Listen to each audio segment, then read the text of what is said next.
السلام عليكم ورحمة الله وبركاته. الحمد لله رب العالمين، والصلاة والسلام على سيد الأنبياء والمرسلين وعلى آله وصحبه أجمعين. أما بعد، فأعوذ بالله من الشيطان الرجيم. بسم الله الرحمن الرحيم. فبشر عبادي الذين يستمعون القول فيتبعون أحسنه أولئك الذين هداهم الله وأولئك هم أولو الألباب. وقال النبي صلى الله عليه وسلم: القرآن حجة لك أو عليك، أو كما قال عليه الصلاة والسلام. قابل صد تعظیم، صدر جلسہ، قابل احترام علماء کرام، مہمانان عظام، عزیز طلبہ اور میری قابل احترام پردہ نشین ماؤں اور بہنوں، میرے لیے یہ انتہائی خوشی اور مسرت کا مقام ہے کہ ایک ایسے جلسے میں شرکت کا موقع مل رہا ہے جس کا تعلق سب سے اچھی، سب سے سچی، سب سے بہتر کتاب سے۔ یقیناً اس کتاب سے جس چیز کی نسبت جڑ جائے اس کے اندر تعظیم، تکریم، احترام میں اضافہ ہو جاتا ہے۔ جس مہینے میں قرآن کریم نازل ہوا اس کو شہر رمضان الذی انزل فیہ القرآن، جس رات میں قرآن نازل ہوا اللہ کہتے ہیں انا انزلناہ فی لیلۃ القدر وما ادراک ما لیلۃ القدر لیلۃ القدر خیر من الف شہر۔ جس نبی پر قرآن نازل ہوا وہ خاتم النبیین ہے، سید الاولین والآخرین ہے، سید الانبیاء والرسل۔ جو فرشتہ قرآن کریم کو لایا ہے اس کو جبریل امین کہا جاتا ہے، روح القدس کہا جاتا ہے۔ خود قرآن نے اپنا یہ تعارف کرایا، انہ لتنزیل رب العالمین نزل بہ الروح الامین علی قلبک لتکون من المنذرین بلسان عربی مبین۔ قرآن خود اپنا تعارف کرا رہا ہے کہ جانتے ہو میں کیا ہوں، رب العالمین کی طرف سے اتارا ہوا کلام ہوں۔ لایا کون ہے مجھے؟ روح القدس لے آئیں گے، جس کی صفات اللہ جل شانہ نے ذکر کیا، انہ لقول رسول کریم ذی قوت عند ذی العرش مکین مطاع ثم امین۔ جانتے ہو جو فرشتہ قرآن کریم کو لایا ہے وہ بہت مقدس ہے، معتبر اور مستند ہے رب کریم کے پاس۔ اس کے پاس قوت اور طاقت ہے، وہ تمام فرشتوں کا مطاع ہے۔ یقینی طور پر رب العالمین کی طرف سے جو کلام آیا ہو، جبریل امین جس کے لانے والے ہوں، اور رحمت للعالمین کے قلب اطہر پر جس کلام کو اتارا گیا ہو، اس سے بڑھ کر محفوظ کوئی کتاب نہیں ہو سکتی ہے۔ اور خود رب کائنات نے کہا انا نحن نزلنا الذکر وانا لہ لحافظون۔ ہم نے قرآن اتارا ہے، ہم اس کی حفاظت کریں گے۔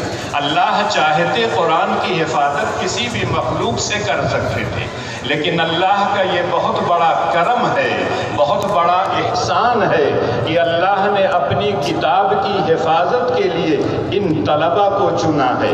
اس طرح کے نہ جانے کتنے دنیا میں پائے جاتے ہیں جن کے سینوں میں قرآن کریم محفوظ ہے۔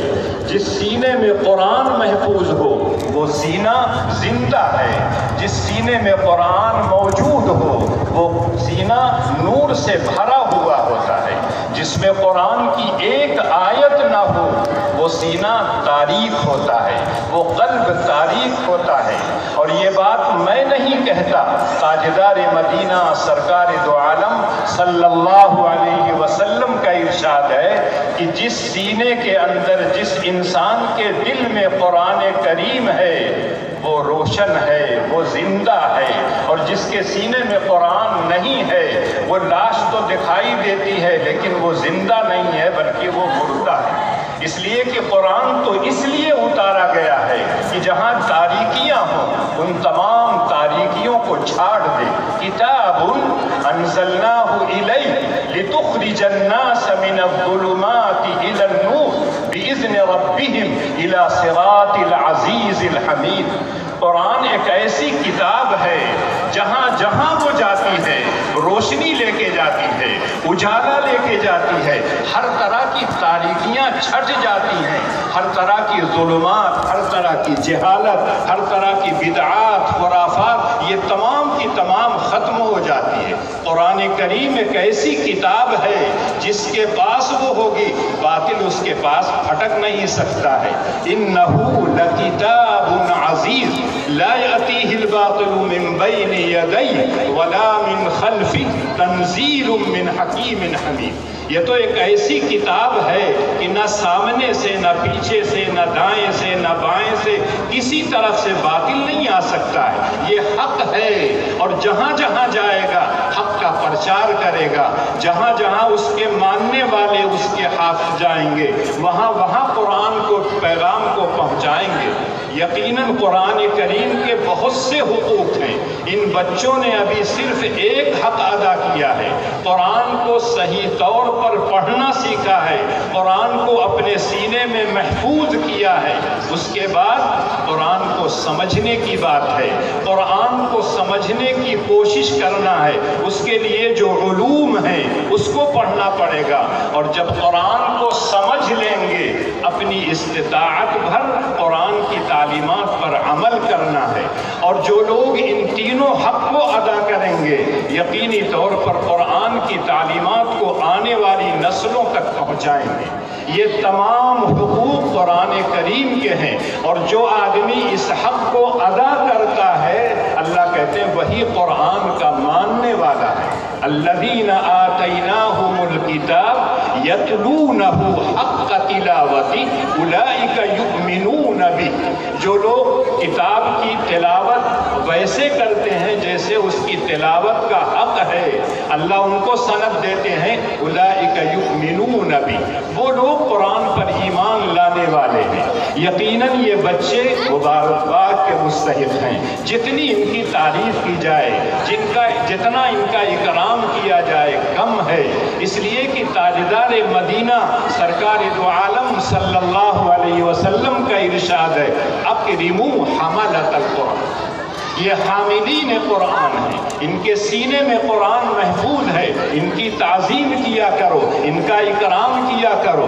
رب کائنات کہتے ہیں فبشر عباد الذین یستمعون القول فیتبعون احسنہ اولئک الذین ہداہم اللہ واولئک هم اولو الالباب۔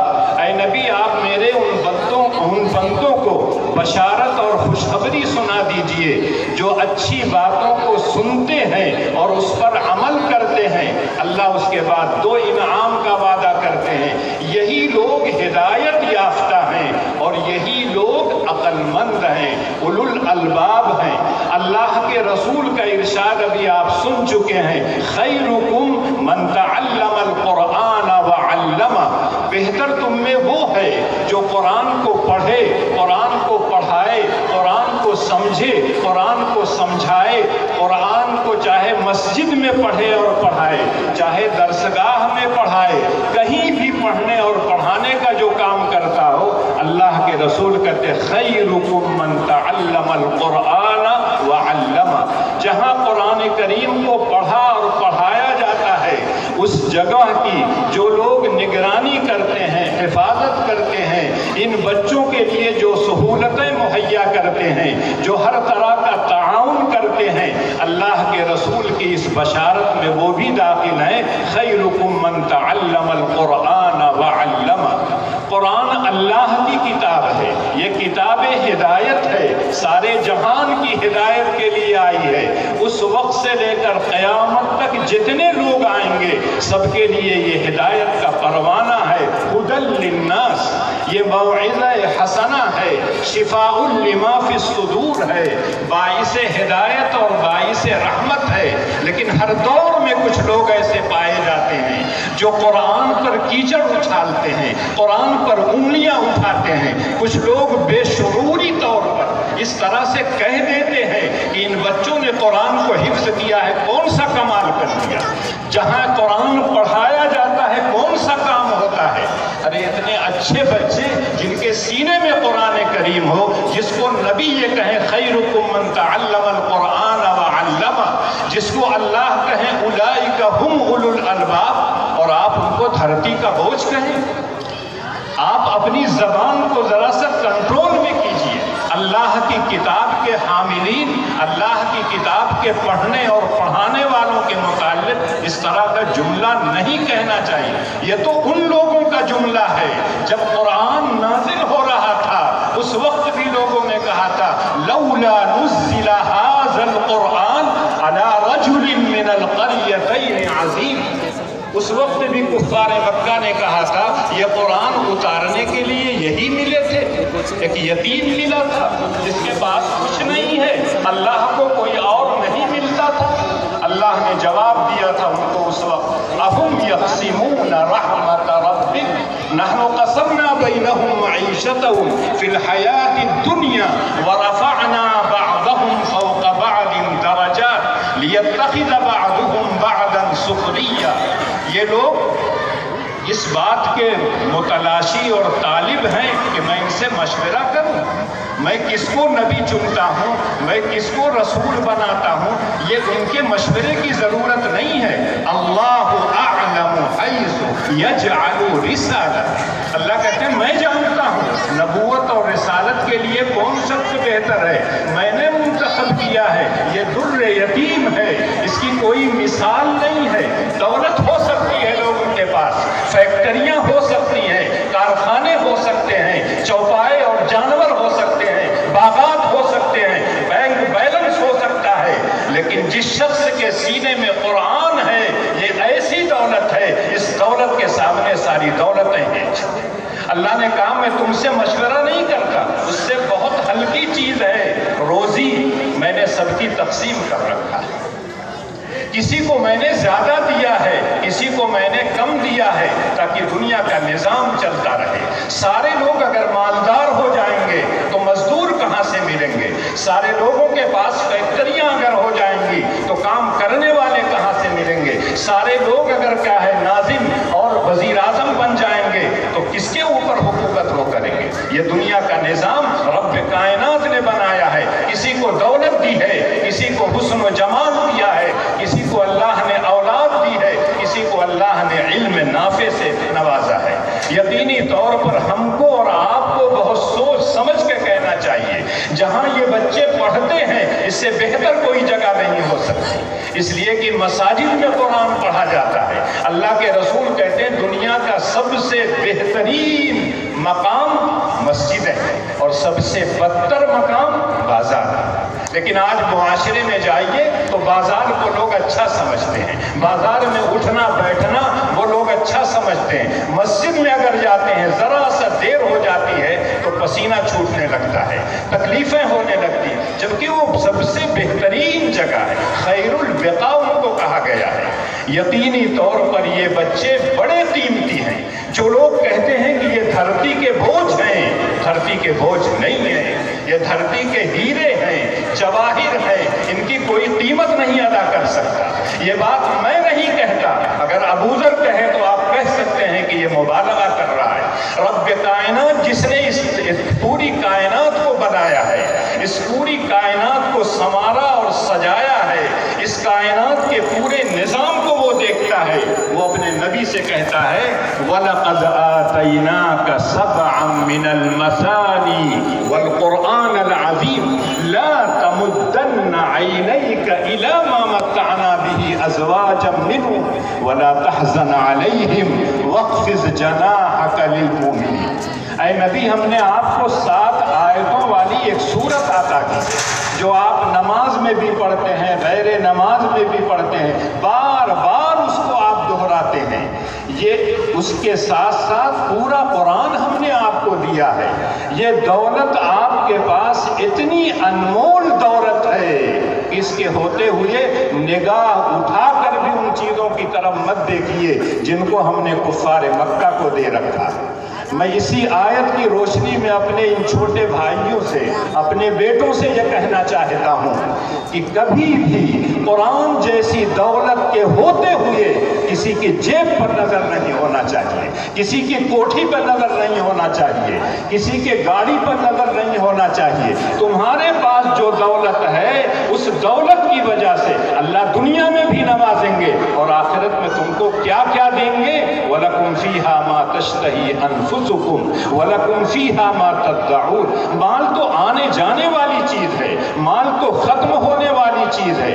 ابھی ترکیہ میں زلزلہ آیا، ایک خبر آئی تھی کہ 40 سیکنڈ پہلے وہ 3 بلڈنگوں کا مالک تھا اور 40 سیکنڈ کے بعد کوئی چیز اس کے پاس نہیں، 3 روٹی اس کے ہاتھ میں تھی جو دوسروں کو دی ہوئی تھی۔ اس لیے جن کو اللہ نے دولت سے نوازا ہے ان کو چاہیے کہ اللہ کا شکر ادا کریں اور اس طرح کے نیک کاموں میں حصہ لیں، اور اس پر کسی طرح کا کوئی یہ نہ ہو کہ ہم نے بہت بڑا احسان کیا ہے۔ یہ تو اللہ نے آپ کے اوپر احسان کیا ہے۔ اللہ کے بندوں پر اگر آپ احسان کریں گے تو اللہ آپ کو اور نوازیں گے۔ دنیا میں ایک بہت بڑا مالدار گزرا ہے جس کو ہم قارون کہتے ہیں۔ جب اللہ کے بندوں نے اس کو سمجھایا اللہ نے تم کو دولت دی ہے، وَابْتَغِ فِي مَا آتَاكَ اللَّهُ الدَّارَ الْآخِرَةَ وَلَا تَنْسَ نَصِيبَكَ مِنَ الدُّنْيَا وَأَحْسِنْ كَمَا أَحْسَنَ اللَّهُ إِلَيْكَ وَلَا تَبْغِ الْفَسَادَ فِي الْأَرْضِ إِنَّ اللَّهَ لَا يُحِبُّ الْمُفْسِدِينَ۔ کہ اے قارون اللہ نے تم کو دولت دی ہے، یہ اللہ کی نعمت ہے، اللہ کا احسان ہے، اس دولت کو تم اپنی آخرت کے بنانے میں بھی لگاؤ اور اپنی دنیا میں بھی خرچ کرو، اپنے اوپر، اپنی اولاد کے اوپر، اپنے رشتہ داروں کے اوپر، یتیم بیواؤں کے اوپر، سب پر خرچ کرو تاکہ آخرت میں تمہیں اس کا اجر و ثواب ملے۔ لیکن کبھی یہ مت سوچنا کہ ہم بندوں پر احسان کر کے بہت بڑا احسان کر رہے ہیں، غرور اور تکبر میں مبتلا مت ہونا۔ اللہ کہتے ہیں کہ ان کے بندوں نے کہا احسن کما احسن اللہ الیک۔ اے قارون اللہ نے تم پر احسان کیا ہے، تم اللہ کے بندوں پر احسان کرو۔ لیکن جانتے ہیں قرآن پڑھیے قارون نے کیا کہا تھا، انما اوتیتہ علی علم۔ مجھے کمانے کا ڈھنگ معلوم ہے، میں نے اپنے علم کی بنیاد پر کمایا تھا۔ یہ اللہ کا احسان نہیں ہے، اللہ کا کرم نہیں ہے، اللہ کا فضل نہیں ہے۔ جب قارون نکلتا تھا تو لوگ دیکھ کر کہتے تھے یا لیت لنا مثل ما اوتی قارون انہ لذو حظ عظیم۔ کاش ہمارے پاس بھی دولت ہوتی، کاش ہمارے پاس بھی خدم اور حشم ہوتے، ہم بھی قارون کی طرح نکلتے تو لوگوں کی نگاہیں ہمارے اوپر پڑتی۔ لیکن جب اللہ کا حق اس نے نہیں ادا کیا، اللہ کے بندوں کا حق نہیں ادا کیا، فخسفنا به وبداره الارض فما كان له من فئة ينصرونه من دون الله وما كان من المنتصرين۔ اللہ نے زمین سمیت اس کو خزانے سمیت زمین میں دھسا دیا اور اس کے خدم و حشم لاہ و لشکر کوئی فائدہ نہیں دیا۔ اس لیے مال پر کسی کو غرور اور تکبر نہیں ہونا چاہیے۔ اللہ کی یہ امانت ہے، اللہ کا یہ بہت بڑا کرم اور احسان ہے، اس کا شکر جتنا آپ ادا کریں گے یقینی طور پر اللہ تعالیٰ اس کو نوازیں گے۔ قرآن کے متعلق آج سے نہیں بہت پہلے سے یہ لوگ کہتے تھے ائتی بقرآن غیر ھذا او بدلہ۔ اے نبی آپ اس قرآن کو لے جائیے، اس کے بدلے کوئی اور قرآن لے آئیے۔ اگر یہ نہیں کر سکتے ہیں تو کوئی دوسرا قرآن لے آئیے جس میں ہماری منشا کے مطابق چیزیں ہوں۔ اللہ کی طرف سے یہ آیت نازل ہوئی کہ اے نبی آپ بباغ دہل کہہ دیجئے قل ما یکون لی ان ابدلہ من تلقاء نفسی ان اتبع الا ما یوحى الی انی اخاف ان عصیت ربی عذاب یوم عظیم۔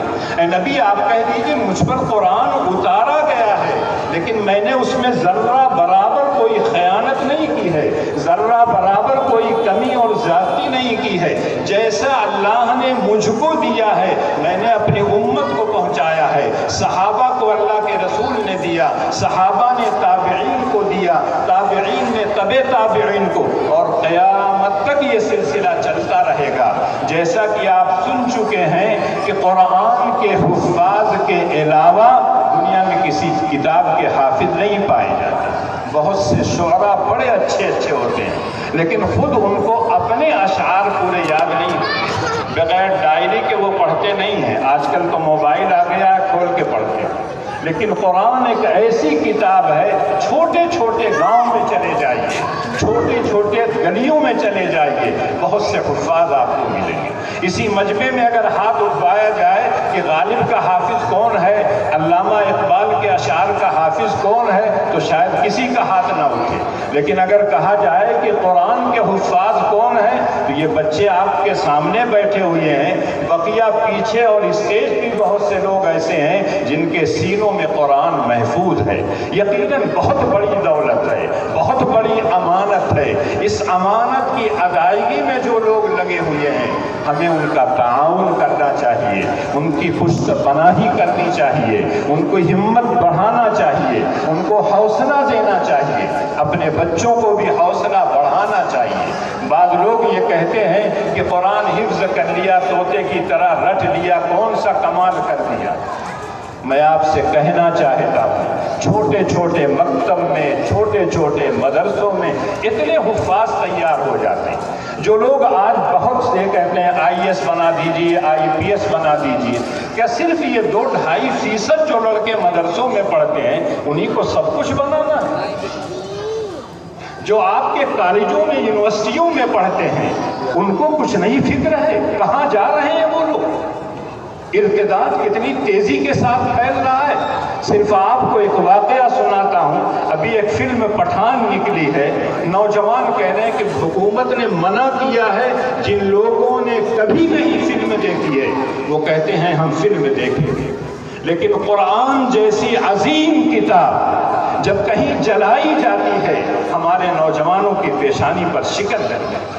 ان کی زبان سے تو یہ نکلنا چاہیے کہ ہم اگر قرآن کے پڑھنے میں غلطی کرتے تھے، کوتاہی برتتے تھے، سستی برتتے تھے، اگر ہم 1 پارہ پڑھتے تھے، اب ہم روزانہ 5 پارہ پڑھیں گے۔ اگر ہمارا ایک بچہ حافظ تھا، اب ہم سارے بچوں کو حافظ کرائیں گے، تاکہ قرآن ان کے سینوں میں محفوظ رکھے۔ وہ بھی جانتے ہیں قرآن جلانے سے ختم نہیں ہوگا، قرآن دفن کرنے سے ختم نہیں ہوگا۔ جو سینے میں قرآن ہے اس کو کہاں دفنائیں گے، اس کو کہاں جلائیں گے؟ وہ تو پھر قرآن ایک تیار ہو جائے گا۔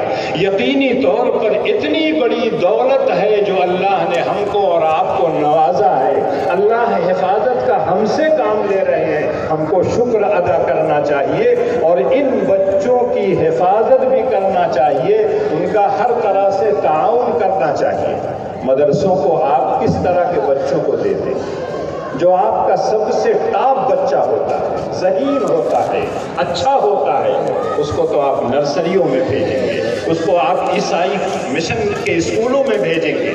جو سب سے گھٹیا بچہ ہوتا ہے اس کو آپ اس طرح کے مدارس کے حوالے کرتے ہیں۔ اگر ان کو ہم حافظ بنا دیں، امامت وہ صحیح کر لیں، تو کیا یہ کمال نہیں ہے؟ اتنا بڑا شہر ہے اعظم گڑھ۔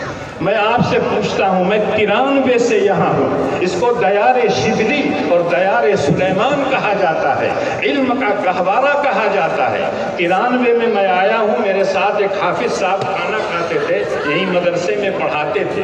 ایک روز میں آیا، ان کا انتظار کرتا رہا، وہ آئے نہیں، کافی دیر سے آئے، نماز کا وقت ہو گیا۔ تو میں نے کہا حافظ صاحب کہاں چلے گئے؟ کہا مولانا میں گیٹ پر نکلا تو ایک صاحب نے کہا ذرا جنازہ پڑھا دیجیے، تو میں سمجھا یہیں کہیں ہوگا جنازہ۔ سائیکل پر مجھ کو بیٹھایا اور اعظم گڑھ کے حدود سے باہر نکل کر ایک چھوٹے سے دیہات میں گئے، اور اس کے بعد ایک چھوٹا سا بچہ لے کے آئے اور کہا اس کا جنازہ پڑھو۔ انہوں نے کہا اتنی دور سے مجھ کو آپ لے آئے ایک چھوٹے سے بچے کے جنازے کے لیے، کیا اس بستی میں کوئی جنازہ پڑھانے والا نہیں تھا؟ تو انہوں نے کہا اگر کوئی ہوتا تو آپ کو کیوں بلا۔ یہ آپ کی حالت ہے اس دیار شبلی کی۔ لیکن بہت سے لوگ سمجھتے ہیں کہ نہیں IPS بن جائیں گے، IAS بن جائیں گے، فلاں بن جائیں گے۔ بالکل بنائیے، اسلام اس سے منع نہیں کرتا، کوئی عالم اس سے منع نہیں کرتا، لیکن اپنے بچوں اور بچیوں کو سب سے پہلے مسلمان بنائیے، ایمان والا بنائیے۔ اب آپ کے ایمان پر حملہ ہو رہا ہے، آپ کے اسلام پر حملہ ہو رہا ہے، آپ کی مسجدوں پر حملہ ہو رہا ہے، آپ کے اداروں پر حملہ ہو رہا ہے، آپ ہیں کہاں؟ سر جوڑ کر بیٹھیے، ان اداروں کو آپ مضبوط کیجئے۔ بہت سے مدارس میں بسیں چل گئی ہیں، دیہات کے علاقوں سے مکتب کے بچوں کو اٹھا لاتے ہیں، دیہات کے مکتب ختم ہو گئے۔ جو لوگ صاحب حیثیت تھے وہ تو اپنے بچوں کو بھیج دیے، کوئی شرقیہ جا رہا ہے، کوئی بیت العلوم جا رہا ہے، کوئی کہیں جا رہا ہے، لیکن جو دیہات تھے جہاں چھوٹے چھوٹے مکتب تھے جس سے مدارس کو بچے ملتے تھے وہ مکاتب ختم ہو گئے۔ سب کو آئی پی ایس اور آئی ایس بنانے کی فکر ہے، سب سے پہلے اپنے بچوں کو آپ مسلمان بنائیے، اپنے گھر کو ایک اسلامی گھر بنائیے۔ سکون اور چین اس وقت ملے گا جب آپ کا گھر اسلامی ہوگا، آپ کے گھر کے بچے کیا ہے اسلام کے پابند ہوں گے، آپ کی بچیاں کیا ہے اسلام کی تعلیمات کی پابند ہوں گی۔ اسکولوں کالجوں میں جائیے، دیکھیے کیا کیا ہوتا ہے، یہ کہنے کی ضرورت نہیں ہے۔ اس لیے میں آپ بہت دو ٹوک لفظوں میں کہنا چاہتا ہوں، جو لوگ اپنے آپ کو باحیثیت سمجھتے ہیں وہ بیٹھ کر مل جل کر سر جوڑ کر بیٹھیں، اپنی امت کی افراد کو کیسے ارتداد سے بچائیں، غلط چیزوں سے بچائیں۔ شکوک اور شبہات ان کے دل میں پیدا ہوتا ہے۔ پہلے بچے جو کچھ کہا جاتا تھا مان لیتے تھے، اس لیے کہ اسلامی ماحول میں ان کی پرورش ہوتی تھی۔ آج اسلامی ماحول میں پرورش نہیں ہوتی ہے، کہیں کیا ہے سورج کی پوجا ہو رہی ہے، کہیں کسی مورتی کی پوجا ہو رہی ہے، دونوں میں کہیں سے کوئی ہو ہی نہیں سکتا۔ وَدُّوا لَوْ تُدْهِنُوا فَيُدْهِنُونَ، یہ اسی وقت کہا گیا تھا، اللہ کے رسول سے کہا گیا آپ ہمارے ساتھ نرمی برتیے، ہم آپ کے ساتھ نرمی برتیں۔ نرمی کیا کر سکتے ہیں آپ؟ وَلَن تَرْضَىٰ عَنْكَ الْيَهُودُ وَلَا النَّصَارَىٰ حَتَّىٰ تَتَّبِعَ مِلَّتَهُمْ۔ یہود و نصارہ دوسرے لوگ جو ان کے نقش قدم پر چلتے ہیں آپ سے اس وقت تک راضی نہیں ہو سکتے ہیں جب تک آپ ان کی باتوں کو بالکل نہ۔ ہمارے پاس تو ایک صحیح دین ہے جس کی بنیاد قرآن ہے، جس کو خیر الکتب کہا گیا ہے، جس کو خیر الحدیث کہا گیا ہے۔ دوسرا سرچشمہ نبی اکرم صلی اللہ علیہ وسلم کا طریقہ ہے جس کو خیر الہدی کہا گیا ہے۔ دونوں کے ماننے والوں کو کنتم خیر امۃ اخرجت للناس کہا گیا ہے۔ پھر اس میں جو لوگ قرآن کو پڑھتے اور پڑھاتے ہیں، خیرکم من تعلم القرآن وعلمہ۔ آج انسان یہ سمجھتا ہے کہ ہم جتنا آگے جائیں گے اتنا ترقی کریں گے۔ میں آپ سے کہنا چاہتا ہوں آپ جتنا پیچھے جائیں گے اتنا آپ ترقی کریں گے۔ خیر القرون قرنی ثم الذین یلونہم ثم الذین یلونہم۔ اللہ کے رسول کہتے ہیں میرا زمانہ سب سے بہتر زمانہ ہے، میرے بعد جو صحابہ ہیں ان کا زمانہ ہے، اس کے بعد جو تابعین ہیں ان کا زمانہ ہے۔ تین زمانوں کی اللہ کے رسول نے خیریت کی گواہی دے گی۔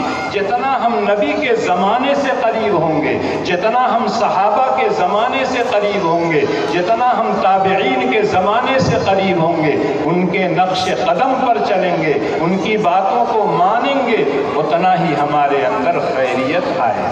اس لیے ہم آپ سے اپیل یہ کرتے ہیں اپنے اسلام کی حفاظت کیجیے۔